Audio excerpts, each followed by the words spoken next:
नमस्कार दोस्तों, स्वागत है आप सभी का हमारे चैनल कैवल एकेडमी पर। देखिए, हमारा ये घटना चक्र के आधुनिक भारत के इतिहास का डिस्कशन चल रहा है, जहां पर अपने इस लेक्चर में फ़िलहाल हम बात करेंगे खिलाफत आंदोलन के बारे में। क्योंकि हमारा डिस्कशन जो है यह प्रश्नोत्तर के माध्यम से ही होता है, इसलिए डायरेक्ट प्रश्नों की तरफ चलते हैं। प्रश्नों की तरफ बढ़ें उसके पहले कुछ चीज़ें हैं इस खिलाफत आंदोलन के संदर्भ में थोड़ा सा जानते चलिए। देखिए, हुआ क्या था कि प्रथम विश्व युद्ध के दौरान जो है तुर्की जो है वह मित्र राष्ट्रों के खिलाफ लड़ रहा था।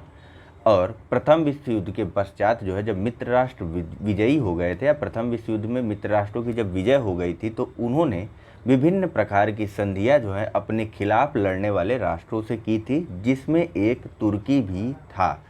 तुर्की से मित्र राष्ट्रों ने एक संधि की थी, सेब्रे की संधि, जिसका समय था 10 अगस्त 1920 का। ठीक है, 10 अगस्त 1920 को होने वाली इस सेब्रे की संधि के तहत तुर्की के राष्ट्र को विभिन्न प्रकार से विभाजित कर दिया गया था। मतलब कि इस प्रकार से तुर्की के सभी उपनिवेशों को मित्र राष्ट्रों ने आपस में बांट लिया था। पूरा के पूरे मान लीजिए कि यह तुर्की राष्ट्र है, तो इसका आपस में उन्होंने बंदर बांट कर लिया था। और अंततोगत्वा तुर्की के खलीफा के पास मात्र जो है अलातोनिया के पहाड़ी भागों को अगर छोड़ दिया जाए और कुस्तुतुनिया के आसपास के क्षेत्रों को छोड़ दिया जाए, तो बस इतना ही उसका साम्राज्य जो है वह सीमित हो गया था। और खलीफा के पद तथा प्रतिष्ठा को भी लगभग समाप्त कर दिया गया था मित्र राष्ट्रों के द्वारा। जबकि जब यह विश्व युद्ध शुरू हुआ था, तो अंग्रेज़ों ने मुसलमानों को यह आश्वासन दिया था, विशेष तौर पर यहाँ पर मैं कहूँगा कि भारतीय मुसलमानों को यह आश्वासन दिया था कि वे तुर्की राज्य का किसी भी प्रकार से विभाजन या तुर्की को नुकसान देने वाली किसी भी प्रकार की संधि नहीं करेंगे। जबकि यहाँ पर जिस सेब्रे संधि की हम लोग बात कर रहे हैं, उसमें तुर्की को बुरी तरीके से बांट दिया गया था। विभिन्न राज्यों ने इसके विभिन्न उपनिवेशों को, विभिन्न क्षेत्रों को आपस में ले लिया था, या फिर उन पर अधिकार कर लिया गया था। वास्तव में यह सेब्रे की संधि जो है वह तुर्की के ऊपर आरोपित की गई थी। आगे चल कर के 1923 में जब तुर्की में जो है कमाल पाशा, मुस्तफ़ा कमाल पाशा का नेतृत्व आता है, तो उसने जो है यूनान पर आक्रमण करते हुए अपने कुछ उपनिवेशों को अपने अधीन दोबारा से कर लिया था। या कुछ उपनिवेश क्या कहिए तो एशिया माइनर, एग्जैक्ट अगर मैं आपको नाम बता दूं, वैसे इतना आपको याद रखने की ज़रूरत नहीं, थोड़ी सी बस भूमिका आपको बता रहा हूं। कभी कभी खिलाफत आंदोलन में चीज़ें दिमाग में नहीं रहती, ठीक है, तो इन चीज़ों को जानना ज़रूरी होता है। फिलहाल कहाँ पर थे? हाँ, देखिए, हुआ क्या था कि आगे चल कर के 1923 के आसपास यह जो एशिया माइनर का क्षेत्र था, जो यूनान को दे दिया गया था सेब्रे की संधि के पश्चात, वह वापस से तुर्की ने उस पर अपना अधिकार कर लिया। और तुर्की ने एक सम्मेलन बुलाया, वापस से मित्र राष्ट्रों को बुला करके एक सम्मेलन बुलाया कि भैया आइए थोड़ी सी बातचीत करते हैं सेब्रे संधि के ऊपर। या फिर यूँ कह लीजिए तो सेब्रे की संधि जैसे ही तुर्की पर आक्रमण किया गया, तुर्की ने एशिया माइनर को अपने अधिकार में ले लिया, उसके बाद से ही सेब्रे की संधि जो है वह अवैध या फिर यूँ कह लीजिए तो अमान्य हो गई थी, उसकी कोई वैधता नहीं रह गई थी। जबकि सेब्रे की संधि के अंतर्गत तुर्की की पूरी सेना को नष्ट कर दिया गया था, उसके जलपोत रखने पर उसको प्रतिबंध लगा दिया गया था, उसकी संयुक्त और सशस्त्र सेना की सीमा जो है उसकी संख्या निश्चित कर दी गई थी कि वह 50,000 से अधिक सैनिक नहीं रख सकेगा। लेकिन इसके बावजूद भी तुर्की ने जब दोबारा से 1923 के आसपास अपने एशिया माइनर प्रांत को फिर से पुनर्अधिकृत किया, तो उसने वापस से मित्र राष्ट्रों का एक सम्मेलन बुलाया। ठीक है, इस सम्मेलन में एक संधि हुई और इस संधि का नाम था लोजेन की संधि। लोजेन की संधि, इसका समय था 1923, या फिर एग्जैक्ट डेट आपको बताऊं तो 24 जुलाई 1923। यानी हमारे यहाँ खिलाफत आंदोलन उस समय लगभग वह जो है मृत प्राय होने की अवस्था में हो गया था। इस सम्मेलन को बुलाया। इस सम्मेलन में तुर्की मित्र राष्ट्रों ने जो है तुर्की के इस अधिकार को मान्यता प्रदान की, तुर्की को इसके साथ एक सम्मानजनक संधि की, और अंततोगत्वा जो है यह संकट टला। ठीक है, तो फिलहाल आइए प्रश्नों की तरफ चलते हैं, इस भूमिका से बाहर निकलते हैं। बात करते हैं क्वेश्चन नंबर 1 की, जहां पूछा जा रहा है कि निम्नलिखित में से किसने खिलाफत आंदोलन का प्रारंभ किया था। नीचे दिए कोड से आपको सही उत्तर का चयन करना है। पहला शौकत अली, दूसरा मोहम्मद अली, तीसरा शरीयतुल्लाह और चौथा अबुल कलाम आज़ाद। कूट है ए 1 और 2, बी 1, 3 और 4, सी 1, 2 और 3 या डी 1, 2, 3 और 4। चलिए, जो सही आंसर है वह है ऑप्शन नंबर बी 1, 3 और 4। शौकत अली, मोहम्मद अली और शरीयतुल्लाह अबुल कलाम आज़ाद जो है यह खिलाफत आंदोलन को प्रारंभ करने से संबंधित थे। हालांकि खिलाफत आंदोलन को शुरुआत करने का श्रेय या फिर इस आंदोलन को प्रारंभ करने का श्रेय जो है वह अली बंधुओं को दिया जाता है। अली बंधुओं में कौन शामिल थे? तो शौकत अली और मोहम्मद अली। फिलहाल आइए एक्सप्लेनेशन को देखते हैं। देखिए, खिलाफत आंदोलन भारत में मुख्यतः मुसलमानों द्वारा चलाया गया राजनीतिक धार्मिक आंदोलन था। इसका उद्देश्य तुर्की में खलीफा के पद की पुनः स्थापना कराने के लिए अंग्रेजों पर दबाव बनाना था। खिलाफत आंदोलन प्रारंभ करने के लिए गठित खिलाफत कमेटी में शौकत अली, मोहम्मद अली, अबुल कलाम आज़ाद, हकीम अजमल खान, हसरत मोहानी और डॉक्टर अंसारी शामिल थे। ठीक है। हाजी शरीयतुल्लाह 19वीं शताब्दी या 19वीं सदी में फ़राइजी आंदोलन के संस्थापक थे। याद होगा अगर आपको तो अच्छी बात है, नहीं याद होगा तो लेक्चर का रिवीजन जरूर करिएगा। नेक्स्ट, खिलाफत आंदोलन के प्रमुख नेता निम्नलिखित में से कौन थे? तो डायरेक्ट आंसर हम लोग कर सकते हैं अली बंधु। अली बंधु में कौन कौन था? तो शौकत अली और मोहम्मद अली, यानी कि ऑप्शन नंबर ए। खिलाफत आंदोलन के जो प्रमुख नेता थे वह थे मौलाना मोहम्मद अली और शौकत अली। और खिलाफत आंदोलन को प्रारंभ करने के लिए जिस खिलाफत कमेटी का गठन किया गया था उसमें शामिल थे शौकत अली, मोहम्मद अली, अबुल कलाम आज़ाद, हकीम अजमल खान, हसरत मोहानी और डॉक्टर अंसारी, M.A. अंसारी। अगला प्रश्न है कि खिलाफत आंदोलन के मुख्य उद्देश्य निम्नलिखित में से कौन कौन से थे? पहला, भारत के मुसलमानों में ब्रिटिश विरोधी भावना उत्पन्न करना। दूसरा, मुस्लिम समाज का सुधार।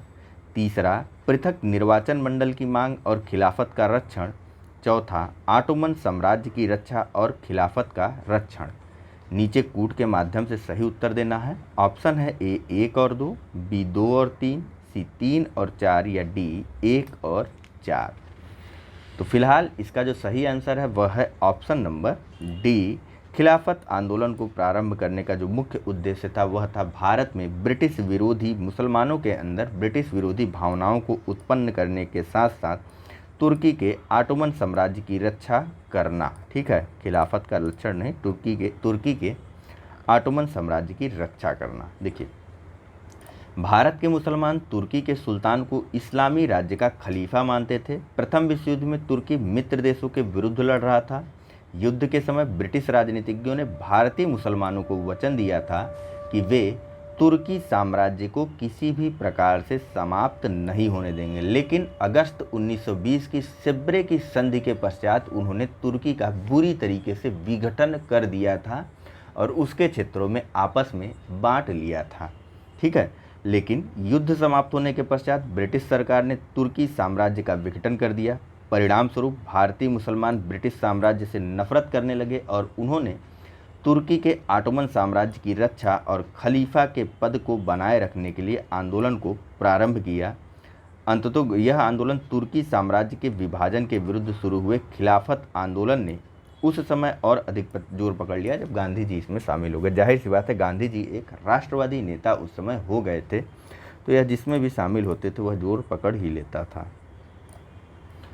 1919 में अखिल भारतीय खिलाफत सम्मेलन का अध्यक्ष किसे चुना गया? ए महात्मा गांधी, बी मोहम्मद अली जिन्ना, सी मौलाना शौकत अली या डी मोतीलाल नेहरू। तो 1919 में अखिल भारतीय खिलाफत सम्मेलन जो कि दिल्ली में आयोजित किया गया था, इसमें इसकी अध्यक्षता जो है वह महात्मा गांधी को प्रदान की गई थी। ठीक है, चलिए देखिए, अंग्रेजों द्वारा तुर्की साम्राज्य का विभाजन करने के विरुद्ध खिलाफत आंदोलन प्रारंभ हुआ 23 नवंबर 1900 दिल्ली में, दिल्ली में 23 नवंबर 1919 के होने वाले खिलाफत कमेटी के सम्मेलन की अध्यक्षता महात्मा गांधी को प्रदान की गई। दिसंबर 1919 में भारतीय राष्ट्रीय कांग्रेस के, वही जलियांवाला बाग हत्याकांड के बाद जब कांग्रेस का अमृतसर का अधिवेशन हुआ था तब की बात कर रहे हैं। ठीक है, तो दिसंबर 19 जवाहरलाल नेहरू की अध्यक्षता। मोतीलाल नेहरू, जवाहरलाल नेहरू का, मोतीलाल नेहरू की अध्यक्षता में हुआ था अमृतसर का भारतीय राष्ट्रीय कांग्रेस का अधिवेशन 1919 का। ठीक, तो अमृतसर अधिवेशन से खिलाफत आंदोलन को और अधिक बढ़ावा मिला। गांधी जी ने इसे हिंदू मुस्लिम एकता के एक ऐसे स्वर्णिम अवसर के रूप में देखा जो आगे 100 वर्षों में भी प्राप्त नहीं हो सकता था। तदनुसार उन्होंने अंग्रेजों के विरुद्ध आंदोलन में भारतीय मुसलमानों का सहयोग प्राप्त करने के लिए खिलाफत आंदोलन का समर्थन किया। गांधी जी के खिलाफत को समर्थन देने के अपने उद्देश्य थे। वह ऐसा मानते थे कि यह जो मौका आया है यह आने वाले 100 वर्षों तक नहीं आने वाला है या अनेक वर्षों तक नहीं आने वाला है। इस आंदोलन या इस खिलाफत के माध्यम से मुसलमानों को हिंदुओं के नज़दीक लाया जा सकता है। ठीक है, हालांकि जिन्ना ने उस समय गांधी जी की इस संदर्भ में आलोचना भी की थी। नेक्स्ट, महात्मा गांधी ने खिलाफत आंदोलन का समर्थन क्यों किया? ए, खलीफा ने क्रांतिकारियों को शरण दी थी। बी, गांधी जी ने अंग्रेजों के खिलाफ अपने आंदोलन में भारतीय मुसलमानों का सहयोग प्राप्त करना चाहा था। सी, खलीफा ने भारत के स्वतंत्रता आंदोलन का समर्थन किया। या फिर डी, खलीफा गांधी जी के अच्छे मित्र थे। जाहिर सी बात है सब ऑप्शन इधर उधर के दिए हुए हैं। एक एग्जैक्ट ऑप्शन नंबर बी सही है कि गांधी जी ने अंग्रेजों के खिलाफ अपने आंदोलन में भारतीय मुसलमानों का भी सहयोग प्राप्त करना चाहा था। खिलाफत आंदोलन को समर्थन दिया था ए, ह्यूम ने, बी, सर सैयद ने, करजन ने या गांधी जी ने? तो option number D, Gandhi ji ने। नेक्स्ट और अगला प्रश्न है कि किसने खिलाफत आंदोलन को हिंदुओं और मुसलमानों की एकता के एक ऐसे अवसर के रूप में देखा जो 100 वर्षों में भी पुनः प्रस्तुत नहीं होगा? तो जाहिर सी बात है इसका आंसर ऑप्शन नंबर सी है। अली बंधुओं ने खिलाफत आंदोलन की स्थापना की थी। ठीक, नेक्स्ट, निम्नलिखित में से किस एक ने खिलाफत आंदोलन के दौरान हाजी उल मुल्क की पदवी त्याग दी थी? ए, मौलाना अबुल कलाम आज़ाद, बी, मोहम्मद अली, शौकत अली या फिर डी, अजमल खान, हकीम अजमल खान। चलिए, जो सही आंसर है इसका वह है ऑप्शन नंबर डी, हाजी उल मुल्क की पदवी का त्याग कर दिया था खिलाफत आंदोलन के दौरान हकीम, देखिए, हकीम अजमल खान ने खिलाफत आंदोलन के दौरान हाजी उल मुल्क की पदवी त्याग दी। यह पदवी ब्रिटिश सरकार के द्वारा उनको 1908 में प्रदान की गई थी। नेक्स्ट और अगला प्रश्न है कि गांधी जी को किसने सावधान किया था कि मुस्लिम धार्मिक नेताओं और उनके अनुयायियों के कट्टरपन को प्रोत्साहित ना करें? ए, आगा खां, बी, अजमल खान, सी, हसन इमाम या डी, मोहम्मद अली जिन्ना? तो इसका जो सही आंसर है वह है ऑप्शन नंबर डी। यह तब की बात है जब जिन्ना एक राष्ट्रवादी नेता हुआ करते थे। ठीक, देखिए, मोहम्मद अली जिन्ना खिलाफत आंदोलन को देश की स्वतंत्रता के आंदोलन से जोड़ने के विरोधी थे। उन्होंने गांधी जी को राजनीति में धर्म को न लाने की सलाह दी थी। उन्होंने खिलाफत आंदोलन में गांधी जी की भागीदारी के विरुद्ध गांधी जी को सावधान किया था कि वे मुस्लिम धार्मिक नेताओं और उनके अनुयायियों के कट्टरपन को प्रोत्साहित न करें। अगला प्रश्न है कि निम्नलिखित में से किसने महात्मा गांधी को खिलाफत आंदोलन में भागीदारी की भर्त्सना की थी? डायरेक्ट आंसर कर सकते हैं, मोहम्मद अली जिन्ना। देखिए, मोहम्मद अली जिन्ना ने गांधी जी की धार्मिक नेताओं द्वारा प्रारंभ खिलाफत आंदोलन में भागीदारी की भर्त्सना की थी, जबकि मौलाना मोहम्मद अली, शौकत अली, अबुल कलाम आज़ाद, हकीम अजमल खान, हसरत मोहानी यह सब खिलाफत आंदोलन में गांधी जी के प्रमुख सहयोगी थे। अगला प्रश्न है कि निम्नलिखित में से खिलाफत आंदोलन का परिणाम कौन था?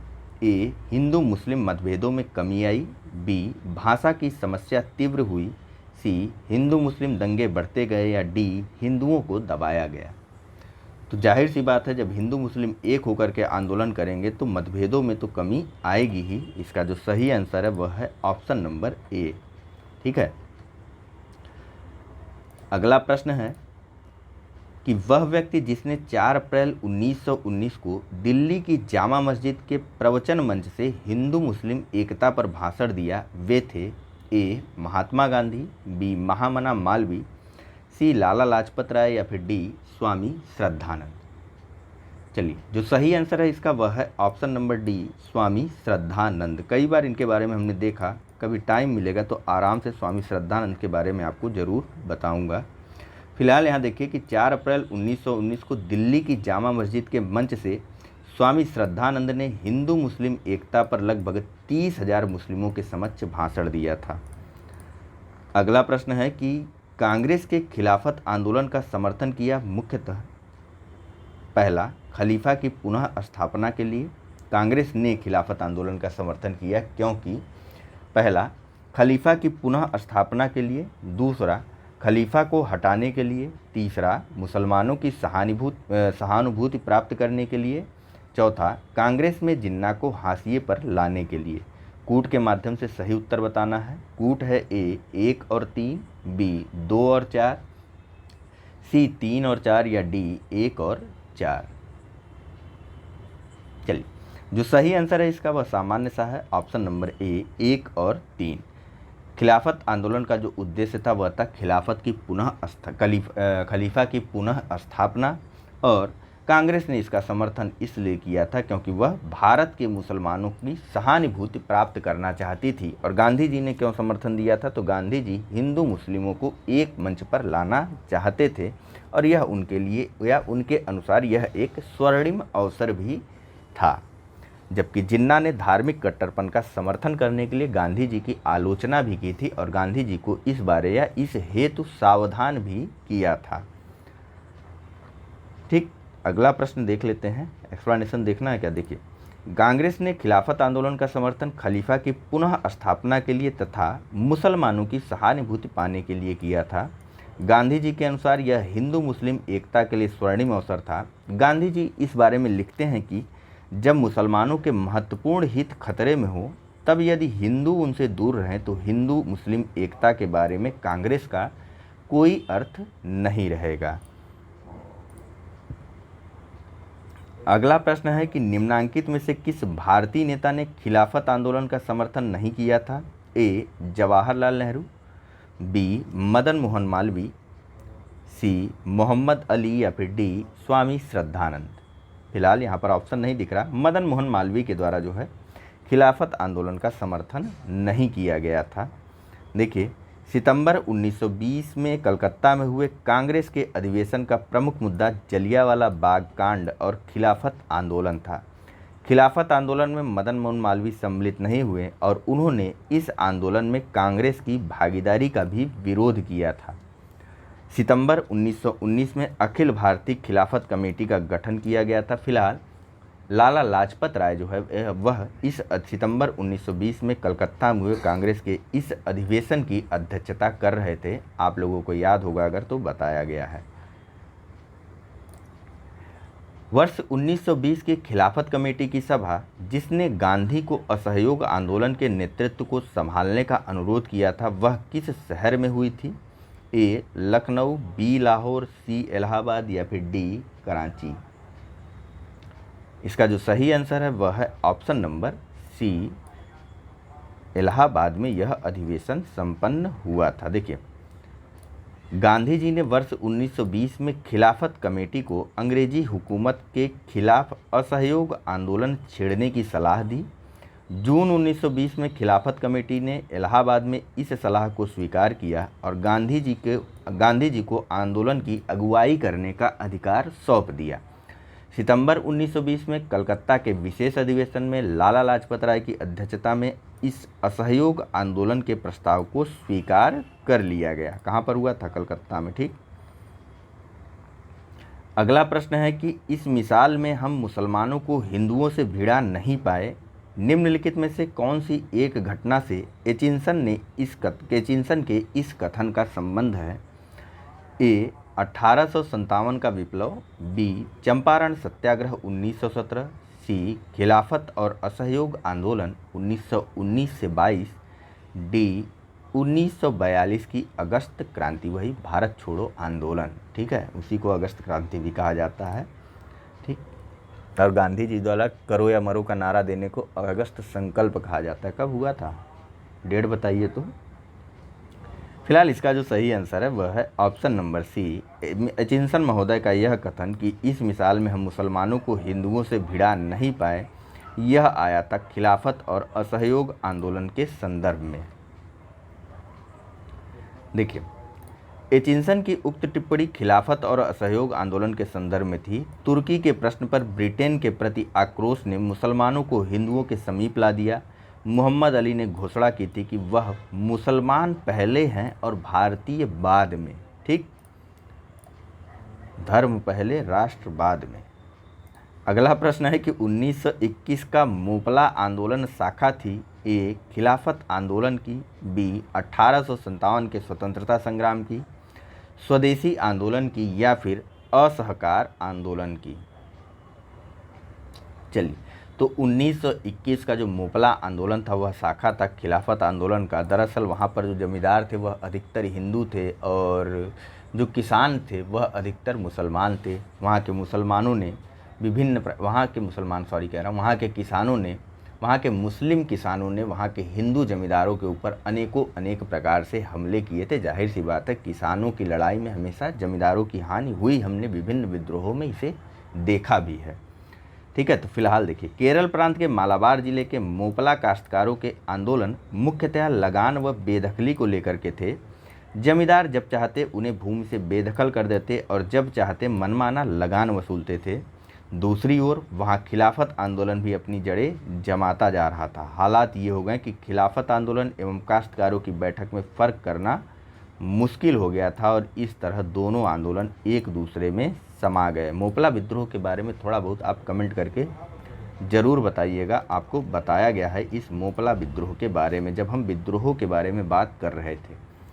नहीं देखा है तो चैप्टर का नाम अलग से बना हुआ है, आप वहाँ पर देख के उसे ज़रूर कर लीजिएगा। अगला चैप्टर है हमारा असहयोग आंदोलन के संदर्भ में। आइए इसके भी प्रश्नों के बारे में बात कर लेते हैं। चलते हैं सीधा प्रश्न की तरफ। पूछा जा रहा है कि निम्नलिखित में से किसने 1920 के नागपुर के भारतीय राष्ट्रीय कांग्रेस के अधिवेशन में असहयोग के प्रस्ताव को प्रस्तावित किया था।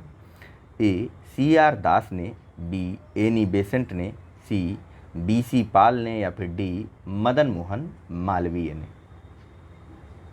चलिए, जो सही आंसर है इसका वह है ऑप्शन नंबर ए CR दास ने 1920 के नागपुर के भारतीय राष्ट्रीय कांग्रेस के अधिवेशन में इस असहयोग के प्रस्ताव को प्रस्तावित किया था। दरअसल एक चीज़ ध्यान रखिएगा कि सितंबर 1920 के कलकत्ता में संपन्न भारतीय राष्ट्रीय कांग्रेस के विशेष अधिवेशन में जब महात्मा गांधी ने असहयोग के प्रस्ताव को प्रस्तावित किया था तब CR दास ने इसका विरोध किया था। लेकिन दिसंबर 1920 में नागपुर में संपन्न कांग्रेस के वार्षिक अधिवेशन में असहयोग प्रस्ताव पर व्यापक चर्चा हुई तथा इसका अनुसमर्थन भी किया गया। नागपुर अधिवेशन में असहयोग प्रस्ताव CR दास ने ही प्रस्तावित किया था। ठीक, अगला प्रश्न है कि भारतीय राष्ट्रीय कांग्रेस ने पहला असहयोग आंदोलन किस वर्ष में शुरू किया था। तो डायरेक्ट आंसर कर लेते हैं, इसमें इतना माथापच्ची क्या करना। 1920। देखिए, वर्ष 1920 में कलकत्ता में कांग्रेस के विशेष अधिवेशन में पास हुए असहयोग संबंधी प्रस्ताव की दिसंबर 1920 में नागपुर में हुए कांग्रेस के वार्षिक अधिवेशन में पुष्टि कर दी गई। असहयोग आंदोलन 1 अगस्त 1920 से आरंभ हुआ था। डेट ध्यान में रखिएगा। भारतीय राष्ट्रीय कांग्रेस ने असहयोग आंदोलन किस वर्ष प्रारंभ किया था। तो भारतीय राष्ट्रीय कांग्रेस ने 1 अगस्त 1920 से असहयोग आंदोलन को प्रारंभ किया था। महात्मा गांधी द्वारा चलाया गया प्रथम जन आंदोलन था ए असहयोग आंदोलन, नमक आंदोलन, भारत छोड़ो आंदोलन, या फिर नील आंदोलन। अभी अभी हमने पढ़ा था पिछले चैप्टर में कि महात्मा गांधी द्वारा चलाया गया प्रथम जन आंदोलन जो था वह था रोलेट सत्याग्रह। लेकिन चूंकि वह विकल्प में नहीं है तो उसके ठीक तुरंत बाद का जो ऑप्शन होगा वह आपका बेस्ट ऑप्शन होगा। तो फिलहाल यहाँ पर जो सही आंसर है वह है ऑप्शन नंबर ए असहयोग आंदोलन महात्मा गांधी द्वारा चलाया गया दिए गए विकल्पों में प्रथम जन आंदोलन था। देखिए, गांधी जी के नेतृत्व में पहला आंदोलन 1917 में चंपारण के नील खेती करने वाले किसानों के समर्थन में किया गया था। यह गांधी जी द्वारा प्रथम किसान सत्याग्रह था। इनके नेतृत्व में किया जाने वाला पहला जन आंदोलन असहयोग आंदोलन को माना जाता है जो 1920-22 में चलाया गया था। ठीक है, नेक्स्ट, खिलाफत के प्रश्न पर असहयोग आंदोलन कब शुरू हुआ। तो खिलाफत के प्रश्न पर असहयोग आंदोलन 1 अगस्त 1920 से शुरू हुआ था। सितंबर 1920 में लाला लाजपत राय की अध्यक्षता में कलकत्ता में हुई भारतीय राष्ट्रीय कांग्रेस के विशेष अधिवेशन में महात्मा गांधी की प्रेरणा से एक प्रस्ताव पारित किया गया, जिसमें 2 अन्यायपूर्ण कार्यों के विरोध में असहयोग आंदोलन प्रारंभ करने का निर्णय लिया गया। पहला, खिलाफत के मुद्दे के प्रति ब्रिटिश सरकार का दृष्टिकोण, और दूसरा, पंजाब के निर्देश लोगों की रक्षा न करने तथा उनसे बर्बर व्यवहार करने वाले अपराधी अधिकारियों को दंडित करने में ब्रिटिश सरकार की विफलता। अगला प्रश्न कि निम्न में से कौन सा एक असहयोग आंदोलन को प्रारंभ करने का कारण नहीं था? ए, खिलाफत का प्रश्न, नमक कानून, पंजाब में अत्याचार या रॉलेट एक्ट। तो नमक कानून जाहिर सी बात है यह सविनय अवज्ञा आंदोलन से संबंधित था, यानी कि वर्ष 1930 से संबंधित था। रॉलेट एक्ट के बाद पंजाब में अत्याचार हुए और तुर्की का विभाजन खिलाफत का मुद्दा बना। गांधी जी ने असहयोग आंदोलन कब प्रारंभ किया? तो गांधी जी के द्वारा 1 अगस्त 1920 को असहयोग आंदोलन की शुरुआत की गई।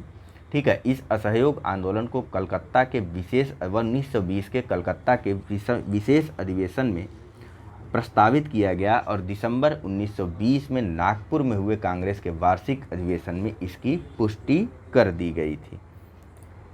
चलिए देखें, गांधी जी द्वारा असहयोग आंदोलन 1 अगस्त 1920 को प्रारंभ किया गया। पश्चिमी भारत, बंगाल, उत्तरी बंगाल में असहयोग आंदोलन को अभूतपूर्व सफलता मिली।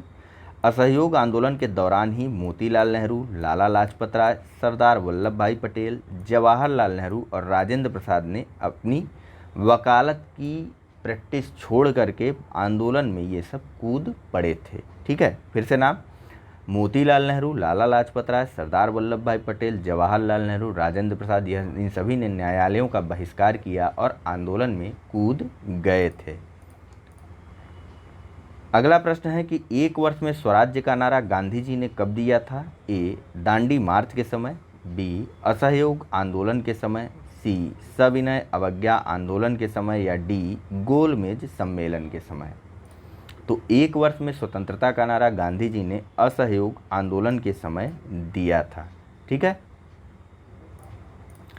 अगला प्रश्न है कि 1919 के सुधारों की भारतीयों की आकांक्षाओं को पूर्ण करने में असफलता के बाद भारतीय राष्ट्रीय कांग्रेस ने स्वराज अथवा स्वशासन हेतु आंदोलन किया। नेतृत्व में ए, महात्मा गांधी के, बी, गोपाल कृष्ण गोखले के, सी, बाल गंगाधर तिलक के या फिर डी, मोतीलाल नेहरू के। तो कांग्रेस द्वारा असहयोग आंदोलन को शुरू किया गया था 1919 के बाद महात्मा गांधी के नेतृत्व में 1 अगस्त 1920 से। 1 वर्ष के भीतर स्वराज की प्राप्ति लक्ष्य था। ए, सविनय अवज्ञा आंदोलन का, बी, गृह शासन आंदोलन का, खिलाफत आंदोलन का या डी, असहयोग आंदोलन का। तो फिलहाल यह उद्देश्य था ऑप्शन नंबर सी का। अगला प्रश्न है कि निम्नलिखित कथनों में से कौन सा असहयोग आंदोलन के संबंध में सही नहीं है? ए, इस आंदोलन की अवधि वर्ष 1920 से 22 तक थी, बी, 1 वर्ष के भीतर स्वराज की प्राप्ति इसका लक्ष्य था, सी, इसमें बहिष्कार की योजना थी या डी, मोहम्मद अली जिन्ना ने इस आंदोलन का समर्थन किया था। चलिए, तो जो सही आंसर है वह है option number D, Mohammad Ali Jinnah ने इस असहयोग आंदोलन का विरोध किया था। देखिए, असहयोग आंदोलन 1 अगस्त 1920 को प्रारंभ हुआ, किंतु 4 फरवरी 1920 को हुए चौरी चौरा कांड, जिसमें कि लगभग 21 हवलदार और 1 थानेदार की मृत्यु हो गई थी। ऐसा कभी कभी प्रश्न पूछ लेते हैं तो जानते रहिएगा। ठीक है, 21 हवलदार थे, 1 थानेदार था, इसकी मृत्यु हो गई थी। पीसीएस की परीक्षा में कुछ भी कर सकते हैं, तो ध्यान रखिएगा। ठीक, तो चौरी चौरा कांड के कारण महात्मा गांधी ने इसको वापस ले लिया था। असहयोग आंदोलन का लक्ष्य था 1 वर्ष के भीतर स्वराज्य की प्राप्ति। इसके साथ ही सरकारी उपाधि, स्कूल, न्यायालयों, विदेशी सामानों के पूर्णतः बहिष्कार की भी योजना थी, परंतु मोहम्मद अली जिन्ना ने इस आंदोलन का समर्थन नहीं किया था, अपितु उन्होंने इसका विरोध किया था। अगला प्रश्न है कि गांधी जी के असहयोग आंदोलन में लोगों को शराब से परहेज करने का भी आग्रह किया गया। फलस्वरूप सरकार के राजस्व में भारी कमी आई। एक प्रदेश की सरकार ने लोगों को फिर से शराब पीने को प्रेरित करने के लिए प्रमुख व्यक्ति की सूची प्रकाशित की जो शराब पीते थे। उस प्रदेश का नाम बताइए। ए आंध्र प्रदेश, बिहार, बॉम्बे, गुजरात, उपरयुक्त में से कोई नहीं या उपरयुक्त में से एक से अधिक। चलिए, इसका जो सही आंसर है वह है अपना बिहार। इन्होंने एक सूची जारी की कि भैया इतने इतने लोग प्रसिद्ध व्यक्ति भी शराब पीते हैं, आप भी पिया कीजिए ताकि हमारा राजस्व बढ़े। गांधी जी के असहयोग आंदोलन के फलस्वरूप लोगों के शराब से परहेज करने के चलते सरकार के राजस्व में भारी कमी आई। अतः बिहार और उड़ीसा की सरकार ने शराब को स्वास्थ्य के लिए हितकर प्रभावों को प्रचारित एवं प्रसारित करने के लिए ऐसे महान एवं प्रसिद्ध लोगों की एक सूची जारी की जो शराब का सेवन करते थे। इस सूची में Sikandar, Julius Caesar, Napoleon, Shakespeare आदि लोगों को शामिल किया गया था। इतने महान महान लोगों को शामिल कर दिया गया। नीचे कथनों पर ध्यान दीजिए। असहयोग आंदोलन से पहला, कांग्रेस सर्वप्रथम जन आंदोलन बनी। दूसरा, हिंदू मुस्लिम एकता में वृद्धि हुई। तीसरा, जनता के मन में ब्रिटिश शक्ति का भय हट गया। चौथा, ब्रिटेन की सरकार भारतीयों को राजनीतिक रियायतें देने को राजी हुई। इन कथनों में से ए 1, 2, 3, 4 सही है, बी 1, 2 और 3 सही है, 1 और 3 सही है, या डी 3 और 4 सही है। चलिए, ब्रिटिश सरकार ने भारतीयों को किसी भी प्रकार की राजनीतिक रियायत नहीं दी थी और न ही इस आंदोलन की ऐसी मांग थी। ठीक है, आंदोलन की क्या मांग थी? तो तुर्की में खलीफा पद की पुनः स्थापना कर दी जाए और जलियांवाला बाग हत्याकांड के अपराधियों को दंडित किया जाए। बाकी पूर्ण स्वराज तो लक्ष्य था ही। फिलहाल जो सही आंसर है वह है ऑप्शन नंबर बी 1, 2 और 3। देखिए, अच्छा देखें कहाँ से एक्सप्लेनेशन, तो इधर साइड में है, काफ़ी लंबा है। असहयोग आंदोलन की अनेक सफलताएं। इसी आंदोलन ने पहली बार देश की जनता को इकट्ठा किया। अब भारतीय राष्ट्रीय कांग्रेस पर कोई यह आरोप नहीं लगा सकता था कि वह कुछ मुट्ठी भर लोगों का प्रतिनिधित्व करती है। सबसे बड़ी विशेषता इस आंदोलन की यह रही कि उसने जनता को आधुनिक राजनीति से परिचित कराया, उनमें आज़ादी की भूख जगाई। अगर मोपला यानी कि मालाबार क्षेत्र की घटनाओं को छोड़ दिया जाए तो इस आंदोलन में बड़े पैमाने पर मुसलमानों की भागीदारी और सांप्रदायिक एकता इस आंदोलन की एक बहुत बड़ी उपलब्धि थी। ठीक है, साथ ही आंदोलन से जनता के मन में ब्रिटिश शक्ति का भय हट गया था। चौरी चौरा कांड के बाद इस आंदोलन को हालांकि समाप्त कर दिया गया था, लेकिन ब्रिटिश सरकार से फिर भी भारत को किसी भी प्रकार की राजनीतिक रियायत नहीं प्राप्त हुई थी। अगला प्रश्न है कि ब्रिटिश सरकार ने महात्मा गांधी को जो उपाधि दी थी और जिसे उन्होंने असहयोग आंदोलन में वापस कर दिया था वह थी ए हिंद केसरी, बी कैसर ए हिंद, सी राय बहादुर, या डी राइट टच ऑनरेबल। चलिए, तो गांधी जी को अंग्रेजों ने उपाधि दी थी कैसर ए हिंद। ऐसा क्यों? तो जब गांधी जी आए थे तो उन्होंने कहा था कि प्रथम विश्व युद्ध में हमें अंग्रेजों का सहयोग करना चाहिए। ठीक है, गांधी जी का मानना था कि यदि कोई संकट में है, भले वह शत्रु है, तो उस समय उसका समर्थन करना ही ज़्यादा अच्छा होगा बजाय कि उस पर आक्रमण करने के।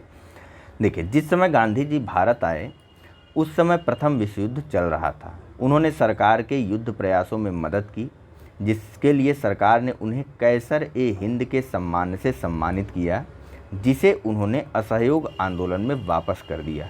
अन्य लोगों ने भी गांधी जी का अनुकरण करते हुए अपनी उपाधियों और पदवियों को त्याग दिया था, जिनमें जमनालाल बजाज भी शामिल थे, जिन्होंने अपने राय बहादुर की उपाधि जो है वह वापस कर दी थी। ठीक है, गांधी जी का तो वापस ले लिया गया था, इन्होंने वापस कर दिया था। गांधी जी ने भी वापस ही किया था, ले नहीं लिया गया था।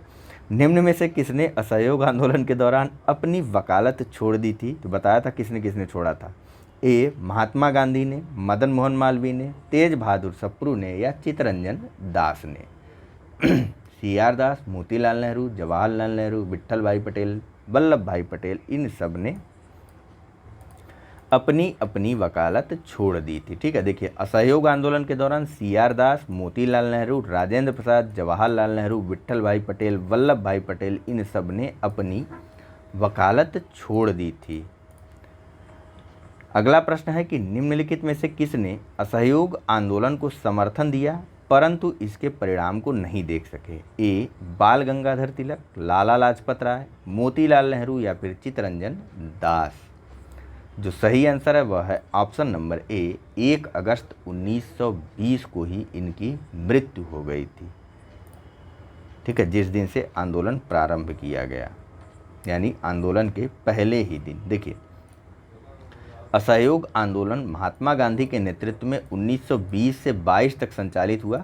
बाल गंगाधर तिलक ने असहयोग आंदोलन को समर्थन दिया परंतु इस आंदोलन के प्रथम दिन 1 अगस्त 1920 को उनकी मृत्यु हो जाने के कारण वह इस आंदोलन का परिणाम नहीं देख सके थे। किस क्षेत्र में राहुल सांस्कृत्यायन 1920 के असहयोग आंदोलन में सक्रिय थे? ए छपरा, बी दिल्ली, सी लखनऊ या डी पटना। तो राहुल सांस्कृत्यायन जो है वह असहयोग आंदोलन के दौरान छपरा क्षेत्र से सक्रिय थे। यह आपको बिहार स्पेशल में देखने को मिलेगा, अन्य जगहों पर शायद ही मिले। देखिए राहुल सांस्कृत्यायन आजमगढ़ उत्तर प्रदेश के थे। असहयोग आंदोलन के दौरान वह छपरा में बाढ़ पीड़ितों की सहायता में सक्रिय थे तथा गांधीवादी आंदोलन से जुड़े हुए थे। राहुल सांस्कृत्यायन कहाँ के थे? तो आजमगढ़ उत्तर प्रदेश के। निम्नलिखित में से कौन चौरी चौरा कांड की वास्तविक तिथि थी? ए 5 फरवरी 1922, बी 4 फरवरी 1922, सी 2 फरवरी 1922 या डी 6 फरवरी 1922। अब याद करके बताइए फरवरी 1922 में यह घटना हुई थी, बताइए डेट। यह घटना है चौरी चौरा कांड का 4 फरवरी 1922 का। ठीक है, देखिए शहीद स्मारक चौरी चौरा के अनुसार चौरी चौरा कांड की जो वास्तविक तिथि है वह है 4 फरवरी 1922। इस तिथि को उत्तर प्रदेश या संयुक्त प्रांत के गोरखपुर जिले में चौरी चौरा नामक स्थान पर किसानों के एक जुलूस पर गोली चलाए जाने के कारण क्रुद्ध भीड़ ने थाने पर आग लगा दी जिसमें 23 सिपाहियों की मृत्यु हो गई। यही घटना इतिहास में चौरी चौरा कांड के नाम से प्रसिद्ध है। कहीं पर 21 तो कहीं पर 23, क्या याद करेंगे आप लोग। चौरी चौरा किस जनपद में स्थित है? तो चौरी चौरा भी हमने देखा यह गोरखपुर जनपद में स्थित है। यहाँ पर 4 फरवरी 1922 को क्रुद्ध भीड़ ने थाने में आग लगा दी थी। किस घटना के कारण गांधी जी ने असहयोग आंदोलन वापस लिया था? ए काकोरी कांड, चौरी चौरा कांड, जलियांवाला बाग कांड या फिर डी मुजफ्फरपुर कांड। तो गांधी जी ने असहयोग आंदोलन को चौरी चौरा कांड के बाद वापस ले लिया था। यह घटना घटी थी 4 फरवरी 1922 को। देखिए 4 फरवरी 1922 को चौरी चौरा कांड से क्षुब्ध होकर या नाराज होकर महात्मा गांधी ने असहयोग आंदोलन को वापस ले लिया। 12 फरवरी 1922 को बारदौली में हुए कांग्रेस की बैठक में आंदोलन को स्थगित करने का निर्णय लिया गया। आंदोलन समाप्त करने के अपने निर्णय के बारे में गांधी जी ने यंग इंडिया में लिखा कि आंदोलन हिंसक होने से बचाने के लिए मैं हर एक अपमान, हर एक यंत्रणापूर्ण बहिष्कार, यहाँ तक कि मौत को भी सहने को तैयार हूँ। ठीक है, हालांकि कारण अगर आप मेंस के आंसर लिखेंगे तो विभिन्न कारण आपको देखने को मिलेंगे। लेकिन गांधी जी द्वारा जो कारण दिया गया था वह यह था कि वह किसी भी प्रकार के हिंसा को अवॉइड करना चाह रहे थे या किसी भी प्रकार से वह आंदोलन को हिंसक आंदोलन में परिवर्तित नहीं होने देना चाह रहे थे। यही गांधी जी द्वारा कारण दिया गया था आंदोलन को स्थगित करने का। महात्मा गांधी ने असहयोग आंदोलन स्थगित कर दिया क्योंकि ए आम जनता का समर्थन संतोषजनक नहीं था, मुसलमानों ने आंदोलन से अपने आप को अलग रखा, ब्रिटिश सरकार ने कांग्रेस पार्टी की मांगों को सहृदयतापूर्वक विचार करने का आश्वासन दिया या डी चौरी चौरा में हिंसा भड़क उठी। तो 4 फरवरी की चौरी चौरा हिंसा के बाद गांधी जी ने इस आंदोलन को वापस ले लिया था। नेक्स्ट है कि महात्मा गांधी ने 1922 में असहयोग आंदोलन क्यों वापस ले लिया था? तो चौरी चौरा में हुई हिंसा के कारण। नेक्स्ट निम्नलिखित में से किस प्रमुख कारण से महात्मा गांधी ने 1922 में असहयोग आंदोलन को वापस ले लिया? तो चौरी चौरा में हुई हिंसा के कारण। नेक्स्ट, किस घटना के बाद महात्मा गांधी ने असहयोग आंदोलन को अपनी हिमालय जैसी भूल बताई? तो कौन सी घटना घटी थी? चौरी चौरा की घटना घटी थी। नेक्स्ट देखिए, फिलहाल यहाँ पर जो ऑप्शन है आपके पास यही है। हालांकि गांधी जी ने अपनी हिमालय जैसी भूल बताया था जलियांवाला बाग हत्याकांड को, जिसमें हजारों भारतीयों की मृत्यु हो गई थी। ठीक है, इसीलिए इन्होंने यहाँ पर स्टार लगा दिया है। देखिए, जलियांवाला बाग हत्याकांड के बाद महात्मा गांधी ने 14 अप्रैल को नाडियाड में मार्शल लॉ के दौरान सत्याग्रह को अपनी हिमालय जैसी भूल स्वीकार की थी कि भैया मार्शल लॉ लागू था और मैंने जो है वह सत्याग्रह की शुरुआत कर दी। ठीक, नेक्स्ट और अगला प्रश्न देखते हैं। पूछा जा रहा है कि चौरी चौरा की घटना के समय महात्मा गांधी कहाँ थे? ए दिल्ली, बी कलकत्ता, सी चौरी चौरा या डी बारदौली। तो 12 फरवरी को बारदौली में गांधी जी ने इस आंदोलन को स्थगित करने का प्रस्ताव दिया था। तो यह कहाँ पर थे गांधी जी? उस समय बारदौली में थे जब चौरी चौरा की घटना हुई थी। देखिए, 4 फरवरी 1922 को गोरखपुर के निकट चौरी चौरा की घटना हुई। गांधी जी ने 12 फरवरी 1922 को बारदौली में कांग्रेस वर्किंग कमेटी की बैठक बुलाकर असहयोग आंदोलन स्थगित करने की घोषणा की।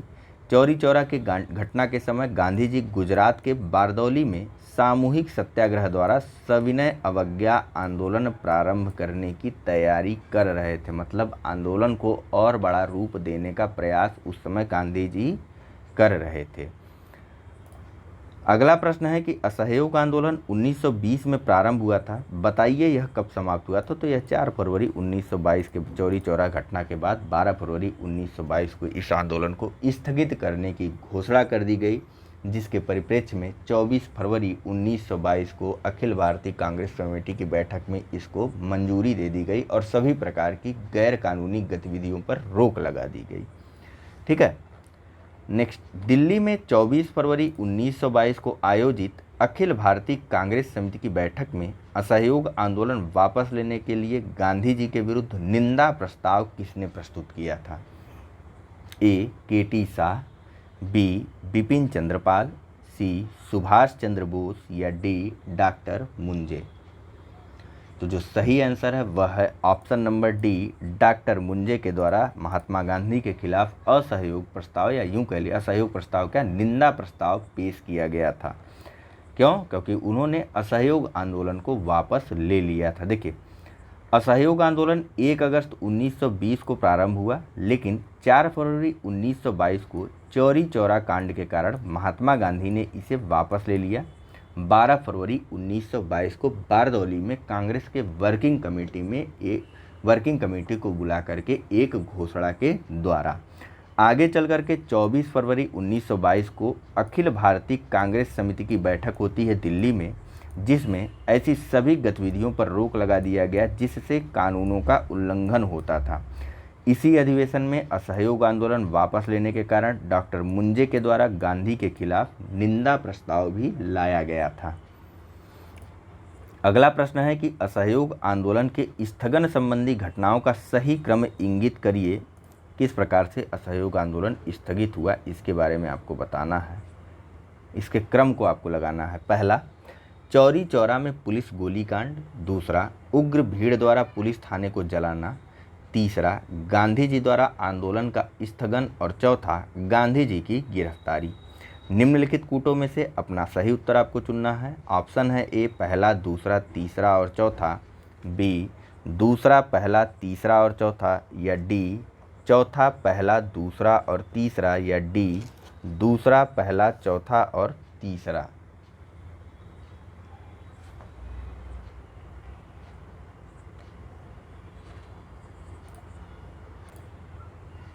चलिए, जो सही आंसर है इसका वह है ऑप्शन नंबर ए, सभी क्रम से लगे हुए हैं। पहले पुलिस ने भीड़ पर गोली चलाई, उसके बाद भीड़ गुस्सा हो गई, उसने पुलिस थाने को फूंक दिया, उसके बाद गांधी जी ने आंदोलन को स्थगित कर दिया और अंततोगत्वा गांधी जी को गिरफ्तार करके उनको 6 वर्ष की सज़ा दे दी गई थी।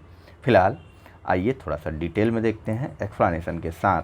देखिए 4 फरवरी 1922 को चौरी चौरा में कांग्रेस और खिलाफत का एक जुलूस निकल रहा था। कुछ पुलिस वालों ने उनके साथ दुर्व्यवहार किया। परिणाम स्वरूप जुलूस में शामिल एक जत्थे ने पुलिस पर हमला बोला।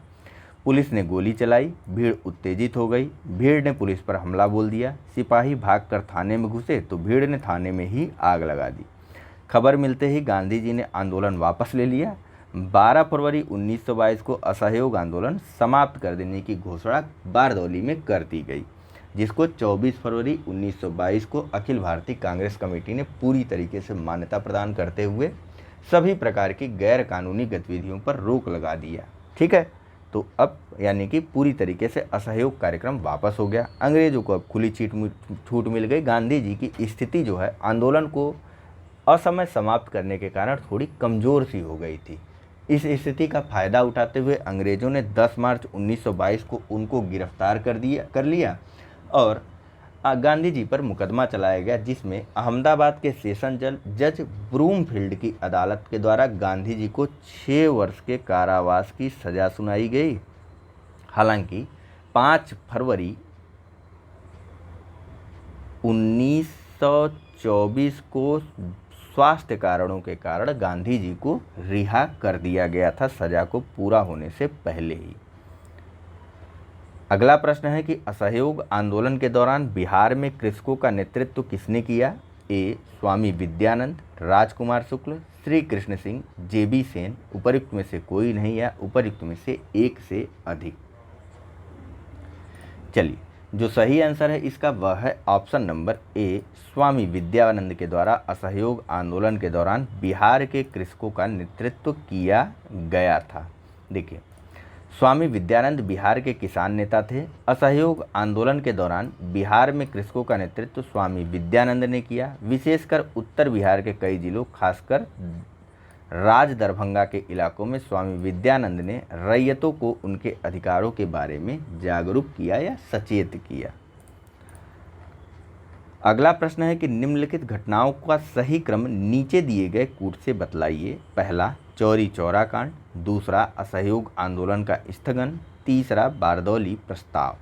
कूट है ए 1 2 3, बी 2 3 1, सी 1 3 2 या डी 2 1 3।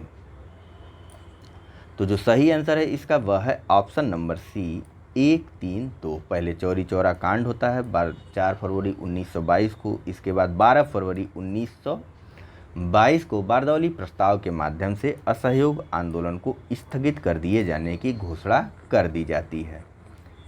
ठीक, देखिए, चौरी चौरा कांड 4 फरवरी 1922, बारदौली प्रस्ताव 12 फरवरी 1922, असहयोग आंदोलन का स्थगन 1922 में बारदौली में कांग्रेस की एक बैठक हुई, जिसमें असहयोग आंदोलन को समाप्त कर लेने का निर्णय लिया गया और आंदोलन समाप्त हो गया। कब शुरू हुआ था? 1 अगस्त 1920 को। 1923 से 28 के काल में भारतीय राजनीति में क्रांतिकारी कार्यविधियों की पुनरावृत्ति का कारण था ए. हरदयाल और लाला लाजपत राय जैसे नेताओं का बढ़ता हुआ प्रभाव, बी. गांधी जी द्वारा असहयोग आंदोलन का स्थगन, सी. गांधी जी विदेशी घटनाओं का प्रभाव या डी. भारतीयों की मांगों को अंग्रेजों द्वारा अस्वीकार किया जाना। यह परिणाम है असहयोग आंदोलन के। हुआ क्या था कि जब स्कूल कॉलेज सब छुड़वा दिए गए थे, ठीक है, विभिन्न प्रकार के युवा जो है वह इस आंदोलन से जुड़ गए थे और अचानक से आंदोलन का स्थगन हो जाने के कारण और विभिन्न कांग्रेसी या बड़े नेताओं की गिरफ्तारी के बाद जब वह देश में जो है एक राजनीतिक अकाल सा पड़ गया था, तो उस समय इन क्रांतिकारियों ने आंदोलन का नेतृत्व संभाला और उन्होंने विभिन्न माध्यमों से क्रांतिकारी घटनाओं को अंजाम देते हुए देश में राष्ट्रीय स्वतंत्रता के अलख को या राष्ट्रीय स्वतंत्रता की प्यास को बनाए रखा था। ठीक है, फिलहाल इसका जो सही आंसर है वह है option number B, Gandhi ji द्वारा असहयोग आंदोलन का स्थगन जो है वह क्रांतिकारी गतिविधियों की पुनरावृत्ति का प्रमुख कारण रहा या द्वितीय कारण रहा क्रांतिकारी गतिविधियों का 1923 से 28 के मध्य का? देखिए, वर्ष 1922 के असहयोग आंदोलन के स्थगन और देश में किसी भी प्रकार के राजनीतिक गतिविधि के अभाव से बहुत से क्षमतावान राष्ट्रवादी युवाओं का मोह भंग हो गया। ये गांधी जी के नेतृत्व और अहिंसात्मक संघर्ष की राजनीति से भी असंतुष्ट हो गए।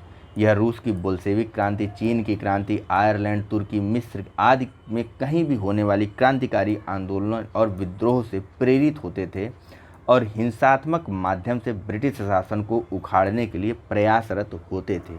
इस कारण यह काल भारतीय राजनीति में क्रांतिकारी गतिविधियों की पुनरावृत्ति का काल माना जाता है। अगला प्रश्न है कि असहयोग आंदोलन के दौरान विदेशी वस्त्रों के लिए जलाए जाने पर किसने महात्मा गांधी को लिखा कि यह निष्ठुर बर्बादी है? पहला, मदन मोहन मालवीय, बी, रविंद्रनाथ टैगोर, सी, शौकत अली या डी, मोतीलाल नेहरू। इसका जो सही आंसर है वह है option number B, Rabindranath Tagore. ध्यान रखिएगा, इन्होंने अपने नाइटहुड की उपाधि या सर की उपाधि जलियांवाला बाग हत्याकांड के बाद छोड़ दिया था। ठीक है, देखिए, रविंद्रनाथ टैगोर ने आंदोलन एवं विरोध प्रदर्शन के विपरीत रचनात्मक कार्यक्रम को विशेष महत्व दिया था या विशेष महत्व दिया करते थे, जिसके कारण इन्होंने विदेशी वस्त्रों की होली जलाने के विपरीत गांधी जी को रचनात्मक कार्यक्रम अपनाने की बात अपने पत्र में कही। असहयोग आंदोलन के दौरान रविंद्रनाथ टैगोर ने विदेशी वस्त्रों को जलाए जाना अविवेकी और निष्ठुर बर्बादी कहा था। ठीक है, नेक्स्ट और अगला प्रश्न है कि निम्नलिखित, एक बुक भी इन्होंने लिखी थी रविंद्रनाथ टैगोर की थी, किसकी? चलिए, अभी नहीं ध्यान आ रहा, आगे ध्यान आता है तो मैं बताता हूँ इसके बारे में। अभी शायद प्रश्न भी है इसके संदर्भ में, रविंद्रनाथ टैगोर की उस बुक के संदर्भ में एक प्रश्न भी कहीं एक बार आया था।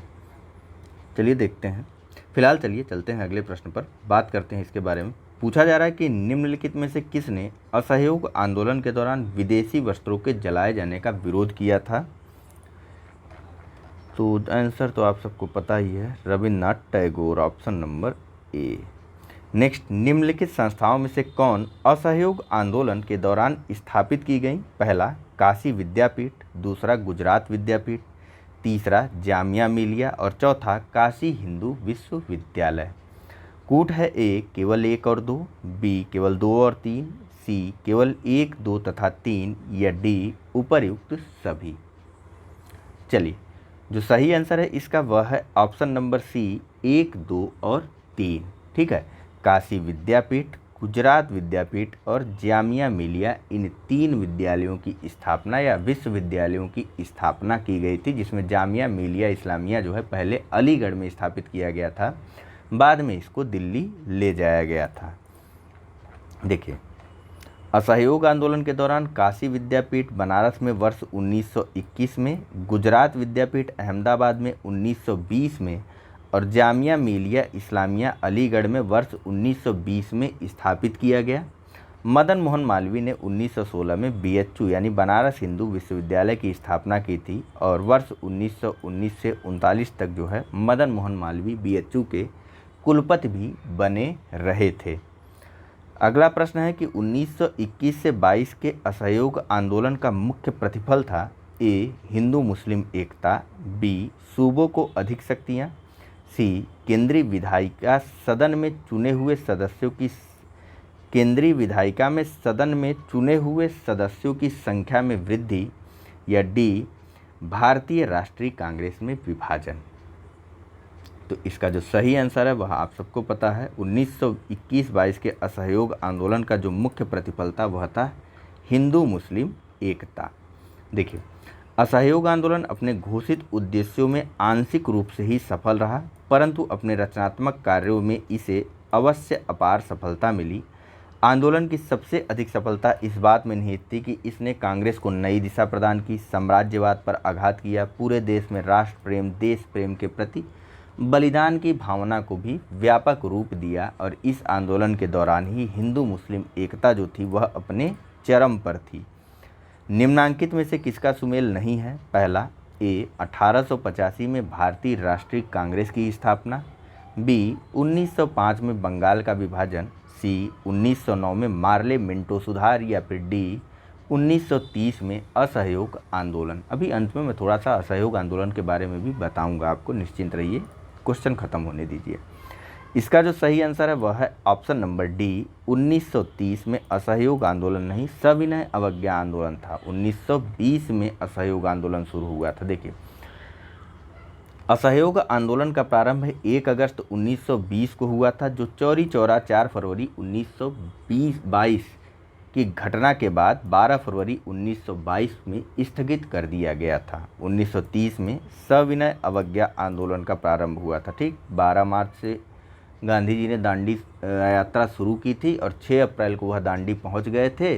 वहीं से उन्होंने नमक कानून को, 5 को पहुंचे थे, 6 की सुबह सुबह उन्होंने नमक को उठाते हुए नमक कानून को तोड़ दिया था और इसी के साथ पूरे देश भर में सविनय अवज्ञा आंदोलन की शुरुआत हो गई थी। फिलहाल वहाँ पर उसके बारे में बात करेंगे जब आएगा चैप्टर। निम्नलिखित में से कौन सही सुमेलित है? ए 1940 भारतीय राष्ट्रीय कांग्रेस का लाहौर अधिवेशन, 1931 राजगुरु को फांसी, 1921 असहयोग आंदोलन का प्रारंभ, या फिर डी 1920 रोलेट सत्याग्रह। तो फिलहाल इसका जो सही आंसर है वह है ऑप्शन नंबर बी 1931 में भगत सिंह, राजगुरु और सुखदेव को फांसी दी गई थी। देखिए, दिसंबर 1929 में भारतीय राष्ट्रीय कांग्रेस का लाहौर अधिवेशन हुआ था। 23 मार्च 1931 को भगत सिंह, सुखदेव और राजगुरु को फांसी की सज़ा दी गई। 1 अगस्त 1920 को असहयोग आंदोलन शुरू हुआ और अप्रैल 1919 में रॉलेट सत्याग्रह का शुरुआत हुआ था। 6 अप्रैल 1919 डेट याद रखिएगा। नेक्स्ट, कथन और कारण के रूप में यह प्रश्न है, जहां पूछा जा रहा है कि महात्मा गांधी द्वारा 1922 में असहयोग आंदोलन स्थगित कर दिया गया। कारण आ रहा है कि इसके स्थगन का कारण CR दास व मोतीलाल नेहरू द्वारा विरोध किया गया। कूट ए और आर दोनों सही हैं तथा आर ए की सही व्याख्या करता है। बी ए और आर दोनों सही परंतु आर ए की सही व्याख्या नहीं है। सी ए सही परंतु आर गलत है और डी ए गलत परंतु आर सही है। फिलहाल जो सही आंसर है इसका वह है option number B. Gandhi ji ने इस कारण थोड़ी ना स्थगित कर दिया था कि CR दास और मोतीलाल नेहरू इसका विरोध कर रहे थे। ठीक है, चलिए देखिए, महात्मा गांधी द्वारा फरवरी 1922 में असहयोग आंदोलन स्थगित करने का कारण चौरी चौरा की हिंसक घटना थी। CR दास और मोतीलाल नेहरू ने जरूर असहयोग आंदोलन के स्थगन का विरोध किया था और आगे चल करके स्वराज पार्टी का गठन किया था, जो कि हमारा अगला चैप्टर है। ठीक है, लेकिन उनका कारण यह नहीं था। ठीक, असहयोग आंदोलन, उनका कारण यह था कि असहयोग आंदोलन का स्थगन होना, लेकिन गांधी जी के असहयोग आंदोलन के स्थगन का जो कारण था वह था चौरी चौरा की घटना। ठीक है, अगला प्रश्न है कि असहयोग आंदोलन के दौरान किसने पटना कॉलेज छोड़ा जबकि उसकी परीक्षा के केवल 20 दिन शेष बचे थे? राजेंद्र प्रसाद, ब्रजकिशोर, जयप्रकाश नारायण या श्री कृष्ण सिन्हा अथवा ई उपयुक्त में से कोई नहीं या उपयुक्त में से एक से अधिक। तो फिलहाल यह परीक्षा छोड़ी थी जयप्रकाश नारायण ने। उनकी परीक्षा के केवल 20 दिन बचे थे, लेकिन असहयोग आंदोलन में वह गांधी जी की बात सुनकर के कूद पड़े थे और आगे चल कर के उन्होंने कांग्रेस द्वारा संचालित बिहार विद्यापीठ में प्रवेश लेकर के अपनी पढ़ाई को पूरा किया था। देखिए, बिहार के सारण के सिताब दियारा में जन्मे स्वतंत्रता सेनानी जयप्रकाश नारायण ने असहयोग आंदोलन के दौरान पटना कॉलेज छोड़ दिया जबकि परीक्षा के केवल 20 दिन ही शेष थे। इसके पश्चात उन्होंने कांग्रेस द्वारा संचालित बिहार विद्यापीठ में प्रवेश लिया था। और इस चैप्टर का अंतिम प्रश्न, इस लेक्चर को भी यहीं समाप्त कर देते हैं। लेक्चर काफ़ी लंबा हो गया है, लेकिन जाइएगा मत, थोड़ी सी बात हम लोग असहयोग आंदोलन की पृष्ठभूमि में भी करेंगे। कुछ चीज़ें जो प्रश्नों के माध्यम से छूट जाती हैं उनके बारे में। फिलहाल इस प्रश्न को देख लीजिए कि निम्न में से किसने असहयोग आंदोलन विरोधी सभा की स्थापना की थी? ए जमुना दास ठाकुरदास, बी जयराम दास, सी दौलत राम या डी मणिकलाल वर्मा। चलिए, तो फिलहाल इसका जो सही आंसर है वह ऑप्शन नंबर ए आप मान सकते हैं छत्तीसगढ़ लोक सेवा आयोग के अनुसार, और कभी आएगा भी तो आप जमुना दास ठाकुर दास के साथ चले जाइएगा असहयोग आंदोलन विरोधी सभा की स्थापना को लेकर के। देखिए, पुरुषोत्तम दास ठाकुर दास, जमुना दास, द्वारका दास और कावसाजी जहांगीर, पी सेठना और शीतलवाड़, यह सब बम्बई के उद्योगपति वर्ग थे। इन्होंने मिलकर 1920 में असहयोग आंदोलन विरोधी सभा की स्थापना की थी। ठीक है, जिनमें से एक थे जमुना दास, द्वारका दास या पुरुषोत्तम दास ठाकुर दास, अलग अलग नाम थे। ठीक है, उन्होंने मिसप्रिंट कर दिया था, जमुना दास द्वारका दास की जगह पुरुषोत्तम दास ठाकुर दास और जमुना दास द्वारका दास को एक कर दिया था। ये ऐसे इन्होंने एक कर दिया था, जबकि क्रम ये था। ठीक, तो इन्होंने मिलकर के असहयोग आंदोलन विरोधी सभा की स्थापना की थी। ठीक है, हालांकि मूल्यांकन से बाद में चलकर इस प्रश्न को बाहर कर दिया गया था। आप जानते चलिए कि असहयोग आंदोलन विरोधी सभा की स्थापना 1920 में बम्बई के उद्योगपति वर्ग के द्वारा की गई थी, जिनमें शामिल थे पुरुषोत्तम दास ठाकुर दास, जमुना दास द्वारका दास, कावसाजी जहांगीर, पी सेठना और शीतलवाड़। ठीक है, इसी के साथ यह चैप्टर समाप्त होता है। नेक्स्ट और अगले लेक्चर में हम लोग बात करेंगे स्वराज पार्टी के गठन और इसके आगे की चीज़ों के बारे में। फिलहाल बात कर लेते हैं थोड़ी सी असहयोग आंदोलन की पृष्ठभूमि या फिर असहयोग आंदोलन के बारे में। देखिए, इस आंदोलन में दो निर्णय लिए गए थे। पहला, स्वशासन का लक्ष्य त्याग कर ब्रिटिश साम्राज्य के भीतर और आवश्यक हो तो उसके बाहर स्वराज्य का लक्ष्य घोषित किया गया। और इस बार कांग्रेस ने पहली बार संवैधानिक दायरे से बाहर जाकर के जन संघर्ष को अपनाया था। और जो दूसरा निर्णय हुआ था, लिया गया था कांग्रेस के द्वारा, वह था कांग्रेस ने रचनात्मक कार्यक्रमों की एक सूची तैयार की थी, जिसके अंतर्गत पहला, सभी वयस्कों को कांग्रेस का सदस्य बनाने की कोशिश की जानी थी। दूसरा, एक अखिल भारतीय कांग्रेस कार्यकारिणी समिति का गठन किया गया और भाषाई आधार पर प्रांतीय कांग्रेस समितियों का पुनर्गठन किया गया। तीसरा, स्वदेशी वस्तुओं मुख्यतः हाथ की कताई बुनाई को प्रोत्साहित किया गया, चरखे खादी का प्रयोग शुरू किया गया। और चौथा था यथासंभव हिंदी का प्रयोग। गांधी जी ने अपना कैसरे हिंद की उपाधि वापस कर दी थी। कई प्रख्यात वकीलों ने, जैसे मोतीलाल नेहरू, C.R. दास, सी राजगोपालाचारी, सैफुद्दीन किचलू, वल्लभ भाई पटेल, आसफ अली, टी प्रकाशम, राजेंद्र प्रसाद, इन सब ने अपनी वकालत छोड़ दी थी। ठीक है, और पूरे देश में विभिन्न प्रकार के शैक्षणिक संस्थाओं की स्थापना की गई। साथ ही साथ इसी आंदोलन में गांधी जी ने धोती कुर्ता पहनना छोड़ दिया था और लंगोटी पहनने का शुरुआत कर दिया था, और जीवन भर वह अर्धनग्न ही फ़कीर की तरह ही रहे थे। ठीक है, परिणाम इस आंदोलन के यह हुए कि इसमें जो है सकारात्मक और नकारात्मक दोनों ही रूप आप देख सकते हैं। सकारात्मक परिणामों में राष्ट्रीय विद्यालयों, पंचायती अदालतों की स्थापना को देख सकते हैं, अस्पृश्यता का विरोध, हिंदू मुस्लिम एकता, स्वदेशी का प्रचार, खादी वस्त्रों का निर्माण, उनका उपयोग और शराबबंदी। ठीक है, जबकि इसके नकारात्मक रूपों में थे सरकारी उपाधियों का त्याग दिया जाना, प्रशस्ति पत्र को लौटाना, सरकारी स्कूलों, कॉलेजों, अदालतों, विदेशी कपड़ों आदि का बहिष्कार करना, सरकारी उत्सवों समारोहों का बहिष्कार, विदेशी वस्तुओं का बहिष्कार, अवैतनिक पदों और स्थानीय निकायों के नामांकित पदों से भी त्यागपत्र तक दे दिया गया था।